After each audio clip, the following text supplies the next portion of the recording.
You do not want to miss this episode. Christina and I are going to dig into how to become wealthy. You don't want to miss this one.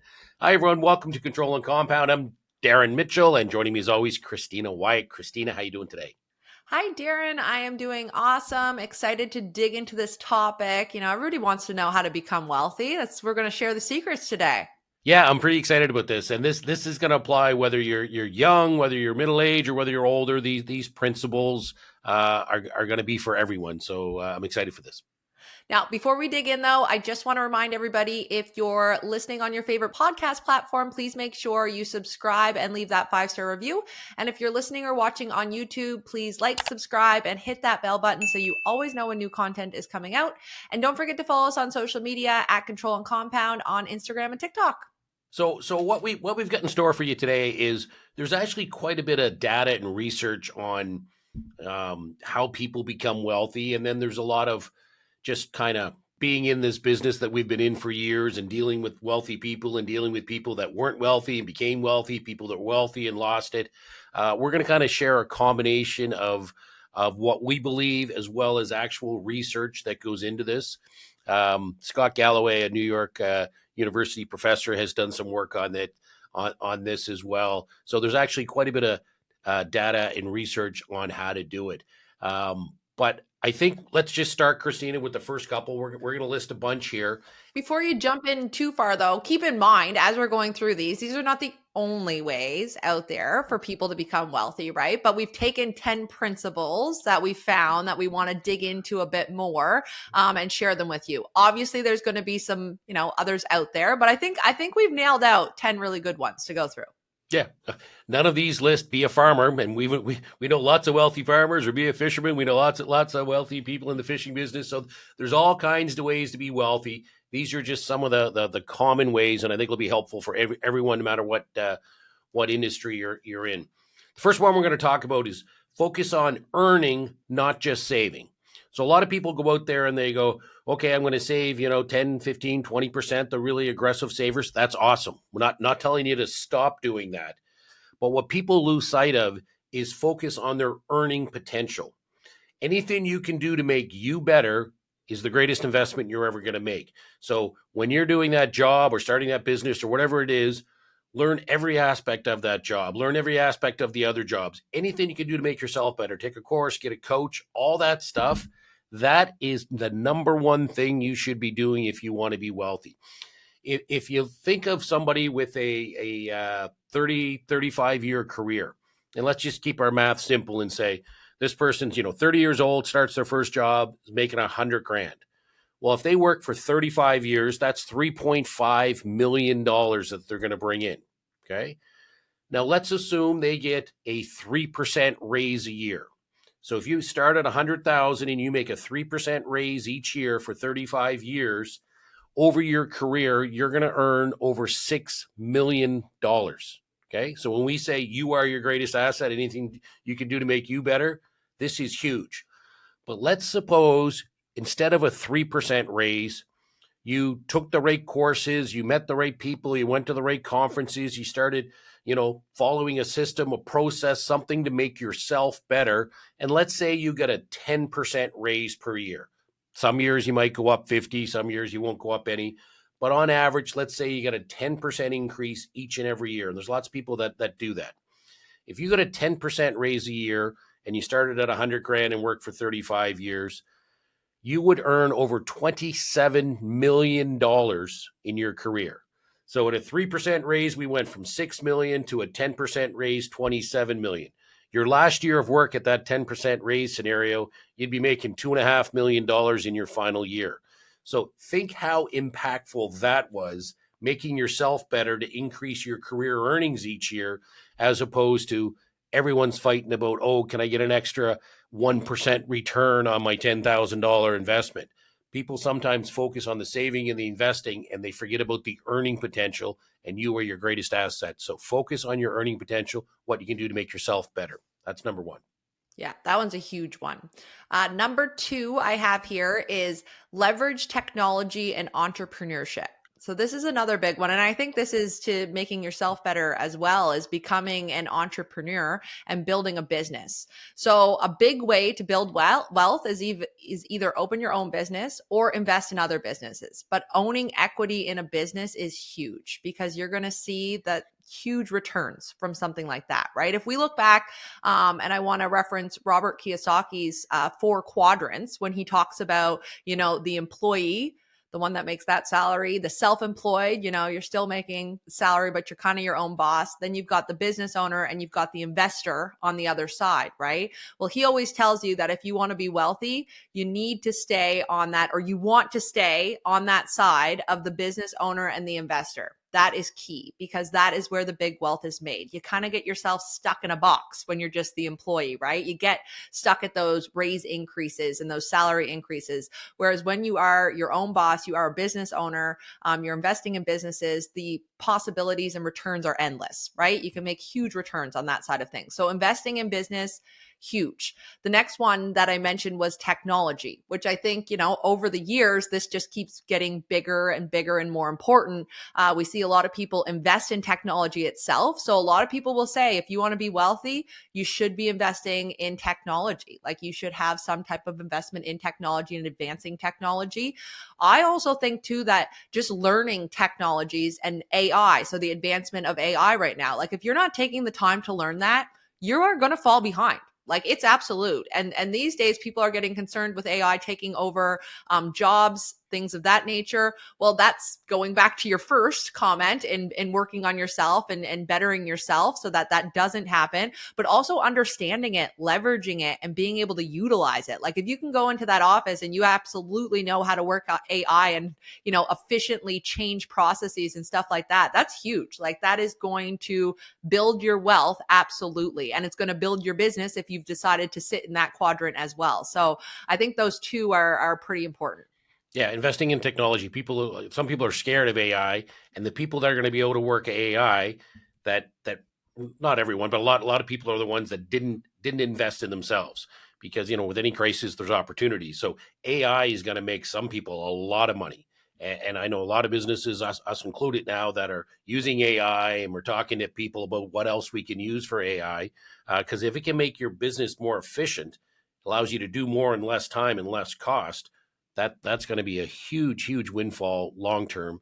And if you don't learn it, go back a couple of years or 10, 15, 20 years, whatever, and say, I'm not going to learn email or the internet. Well, where would you be in your job today? So that's what AI is right now. Like, we're coming out with email and the internet version 10 or whatever.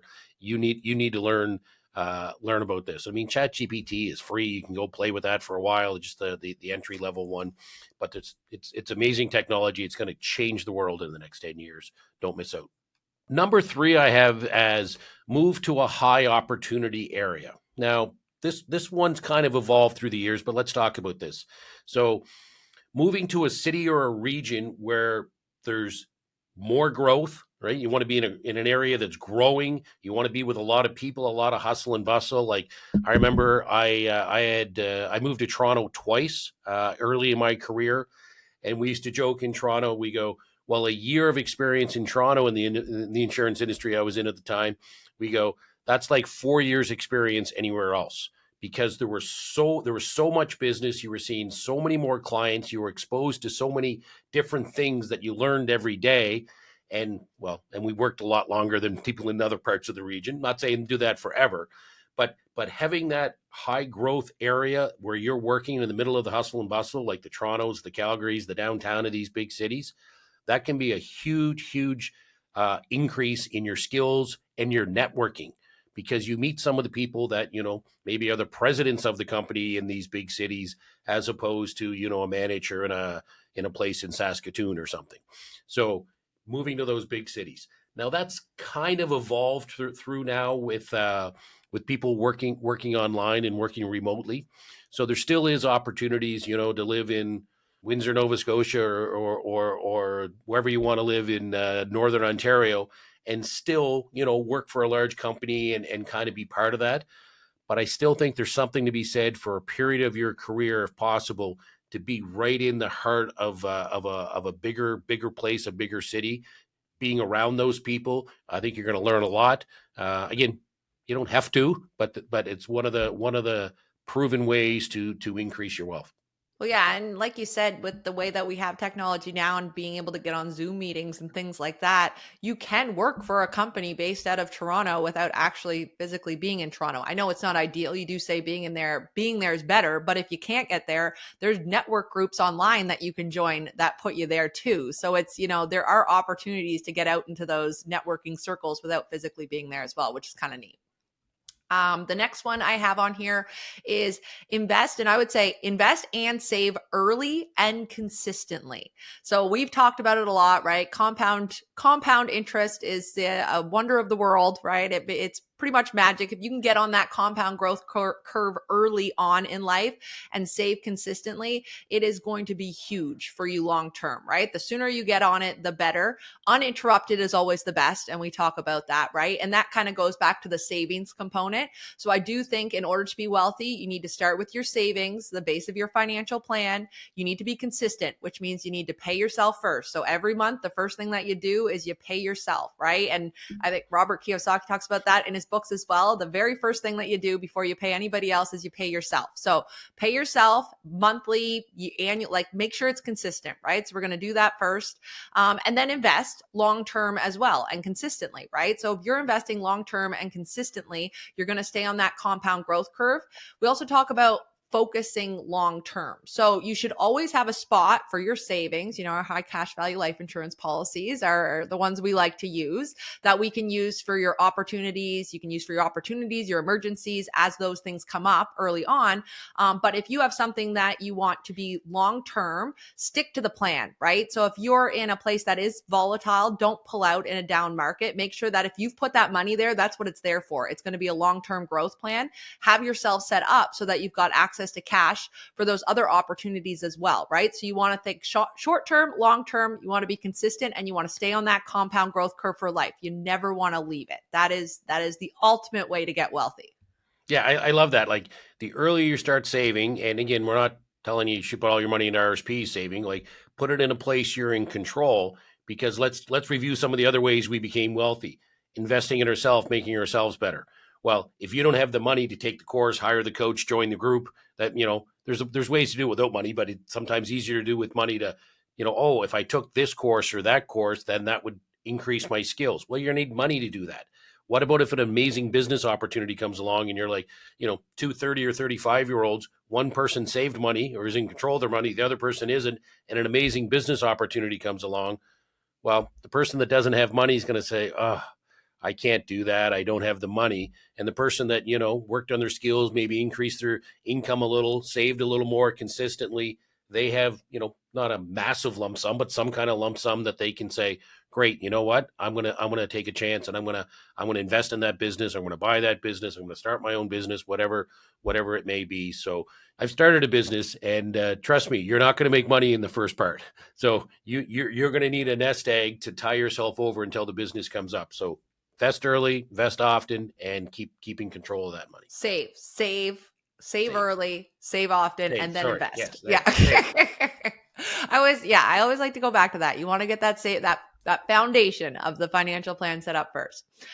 Okay, so the next one I have on my list is live below your means. Now, this doesn't sound fun at all. I get that. Nobody wants to live below their means, but that is how you get wealthy. There's a grind that you got to put in to get there. And if anybody tells you that it came easy to them and they did not sacrifice anything, whether it be, that brand new car that their neighbor got, or that time that they had to take away to be able to get to that business meeting, they're lying. Because in order to become wealthy, you must put in that grind, and you're probably going to have to live below your means for a little bit, right? So people get caught up in lifestyle inflation. Their income starts going up, their spending starts going up. That is not ideal. Now we do not have that extra savings, that extra money for investing that we can put back into our business, put back into ourselves, right? We are literally, that money's going out the door just as quick as it's going in. So you need to avoid lifestyle inflation. And one of the easiest ways to do that is consistently take the savings away, right? If you get that raise, you get that increase in income, reallocate it to the opportunity fund, right? Reallocate it to the next investment. As soon as it comes in, reallocate it back into the business, whatever it is that you need to do.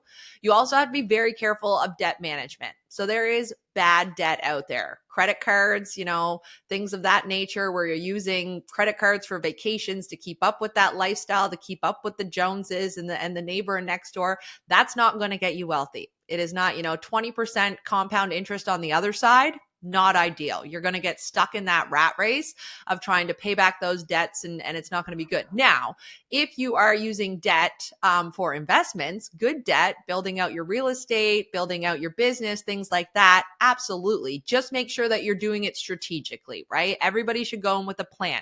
So if you are using debt and leveraging it for an investment for your business, I always recommend having an exit strategy, right? Make sure that you have a plan on how you're going to repay that, and it's going to work out for you.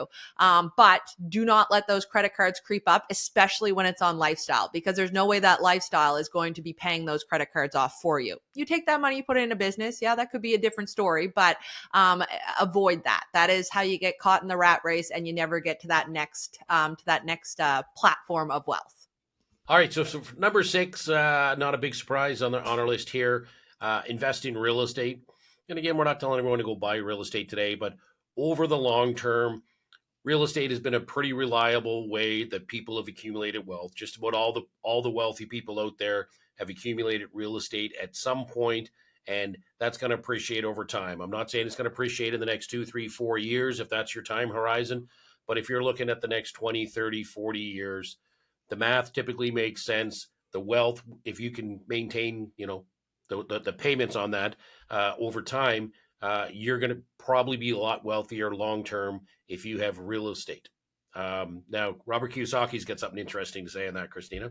Oh yeah, he doesn't. The primary residence is not an asset, right? So he always says that assets put money into your pocket, liabilities take money out of your pocket. A primary residence does take money out of your pocket. Now, not saying don't do it, like it is going to be helpful in your wealth journey, absolutely having a primary residence, but your primary residence isn't going to get you to that next level of wealth. Like it's going to maintain a great lifestyle, it's going to give you a nice nest egg, but it's not going to bring you to that ultimate wealth. You've got to get out there, invest in other real estate and other assets.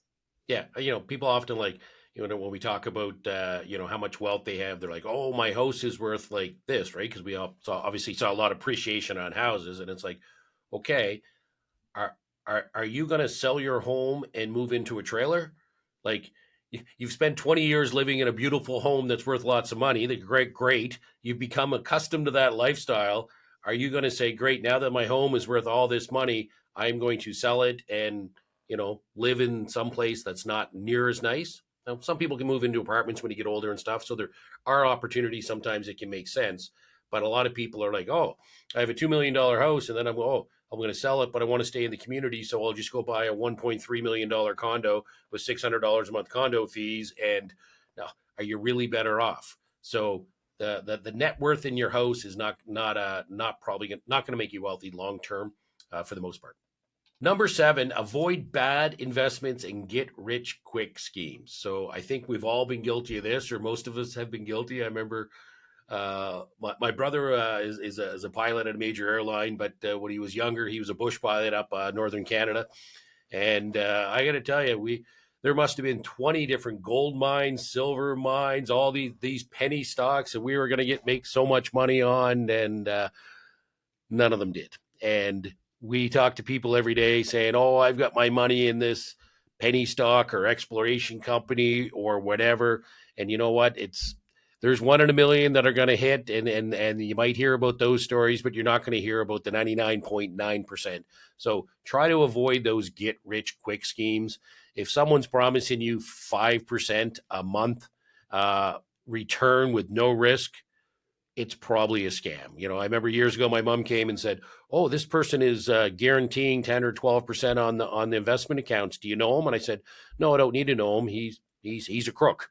And sure enough, it was about 18 months later, my mom's friend who invested lost all her money because the guy was a crook, and he ended up going to jail. Like, if you hear something that's too good to be true out there with the rates of return, it probably is. So just be wary of that.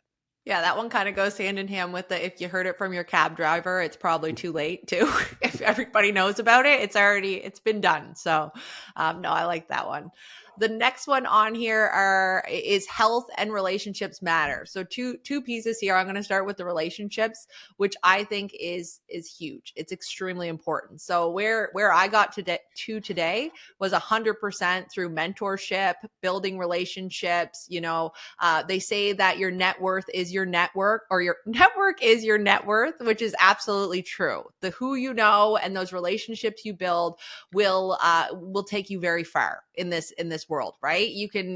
Relationships are very, very important in building the right ones. Another thing, when you were growing up and your parents were always like, you are who you hang out with.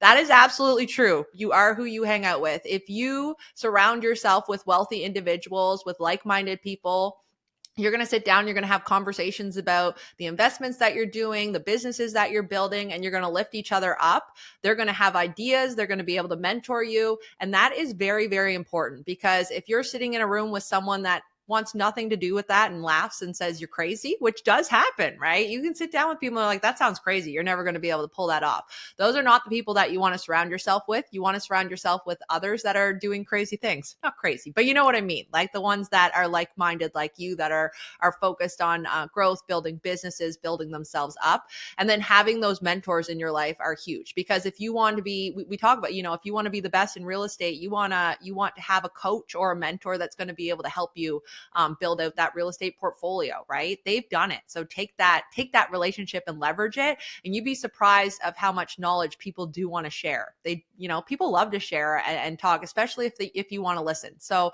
I think relationships, very important.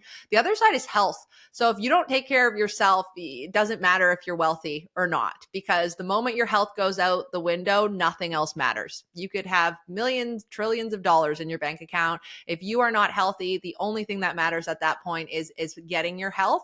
And I think it's almost like the compound interest on the wealth side. It's the same with your health. If you can start early on and you can build on that, it is going to make you so much better as you get older, right? If you say, I'm young, I don't need to work on my health, I don't need to take my vitamins and stuff like that. The sooner you start working on your health, working on yourself, the better you're going to be. Because if you're not right, you can't take the time and the energy that you need to put into building your wealth anyways, right? So I think that's, and you see, like, wealthy people spend a lot of money on their health. Like, they are out there, they're doing the full body scans. And I know, Darren, you've done some pretty cool stuff in just the last little bit with the Vivo machines and stuff like that. Like, it's cool. It's very cool. And I think it's important that people are focusing on their health and building that out, because it's just as important as your wealth at the end of the day.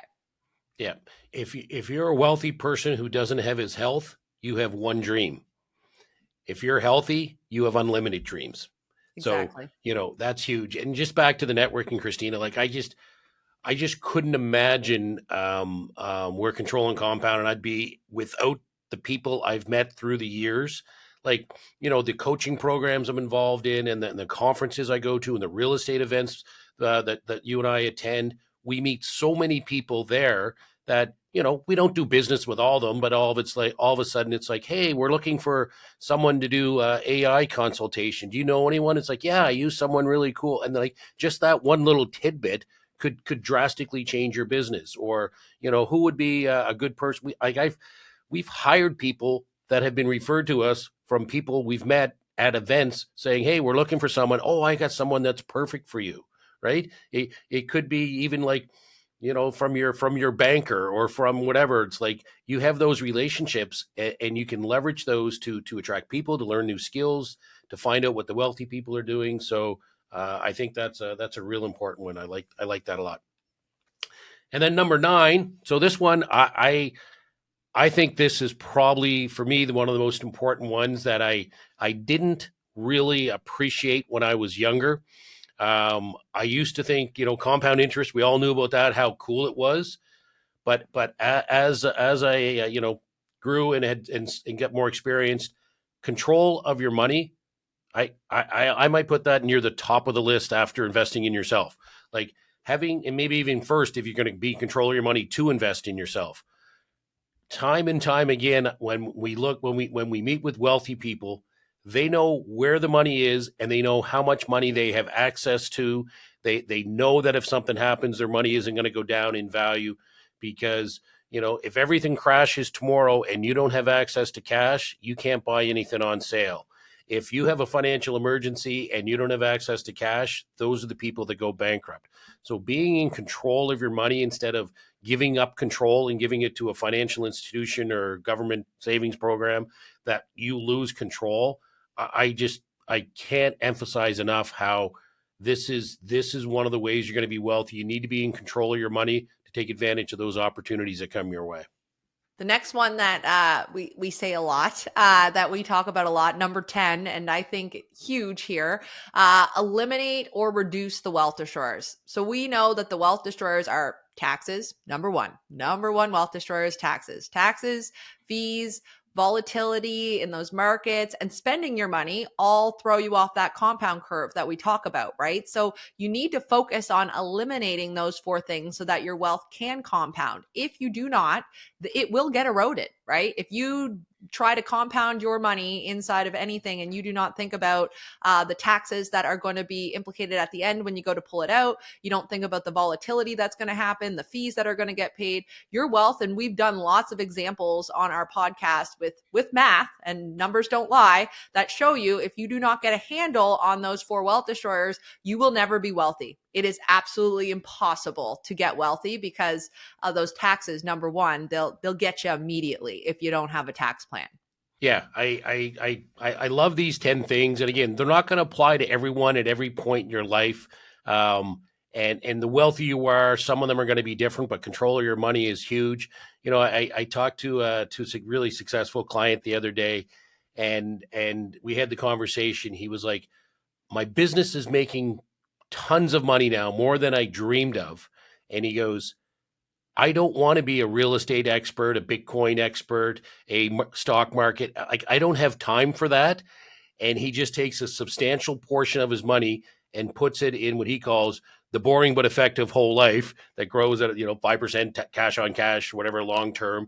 And he goes, that's the way I'm going to maintain my wealth, to not try to learn all these new things because my business is so successful. I'm focusing on that and I'm spinning off the excess cash into something that's rock solid and bulletproof. So again, pick 1, pick 2 or 3 of these, and that's how to become wealthy and keep it.